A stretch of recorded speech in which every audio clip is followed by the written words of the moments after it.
Yeah. So as you work through your emotion, can you have a relationship with that terminated soul? Yeah, that's a good question. Let me explain what happens with this terminated soul and your relationship with it.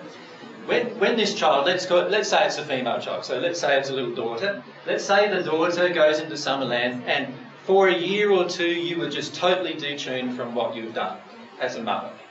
Well, during that time, the celestial spirit will never bring the child to you, even in the sleep state. And the reason why that's the case is because the child itself will be confronted with this person who didn't want them. And that's quite a damaging emotion to be confronted with constantly. And so what the celestial spirit does is nurture the child in an environment where it's wanted. Now, as soon as you start working through your guilt-based emotions and what you've done in terms of an abortion, what happens is you start feeling feelings for the child that you're aborted, generally. And sometimes you will start, and many times you will start feeling feelings of love for the child. And now once that starts occurring, the celestial spirit will usually encourage that relationship and allow that relationship to develop. So you'll meet each other in the sleep state. You'll start meeting each other in the sleep state, and you'll start developing a relationship in the sleep state. And by the time you pass, you will meet them generally and spend a lot of time with them, probably. Yeah. And so forgiveness, and it will be forgiven. Yeah, the child itself has no issue usually with forgiveness in the end. It's to do with the fact that you've broken God's laws. And what actually happens inside of you when you break God's laws is there's a penalty automatically on your soul. It's like throwing mud at yourself, if you like. So every time you break a law of God, nobody else but you gets mud thrown at you from you, if that makes sense. And so the impurities of your own soul are created by your own choices and actions. And so obviously anything that you need to work through is based upon your own state, not on what they would think of you. But all of the children who are aborted, and there's over 50 million of them every year, aborted. So all of those children are aborted. There's a lot. You can imagine in the spirit world how much work that creates. There's actually huge locations in the spirit world where these children are looked after.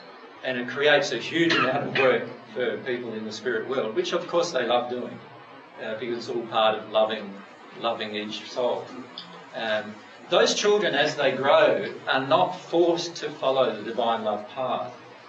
They are actually offered, just like you are being offered, the path in conjunction with the natural love path.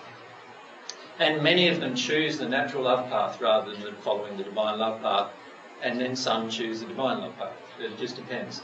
Many of them do choose the divine love path, and in fact the majority do finish up choosing the divine love path because it enables them to remain children. And whereas the natural love path usually encourages everyone to grow up and act your age, right? Whereas the divine love path doesn't do that. So in the case of many children who die who are on the divine love path, many times when you see them, if they still have their spirit bodies will still be young, even though they may be highly developed. And when I say highly developed, in the celestial spheres above the 8th sphere, but they'll be highly developed, and they'll know far more than what you know here on earth, and yet they look young. They may portray themselves as old when they communicate with you, because here on earth we have a lot of stuff about age, don't we? Like, if someone's younger than you, excuse me, it makes it a lot harder to listen to them, generally. Sorry. So if it makes it a lot harder to listen to them, generally what the spirit will do is they'll make themselves look older than what they really are, so that you listen to them. And that's a common thing that happens when they portray an image to you of their own, shape or size and their looks. AJ, what happens to the soul mate of the aborted spirit? Is it doomed to... And it's the same thing that would happen to the soulmate of any other person who passes, and that is nothing. When I say nothing, of course there is a soul link between the two halves of the soul, but in terms of death doesn't impact generally the other half of the soul unless it's conscious of its soulmate generally. And so the other half of the soul may live 80 years and then pass.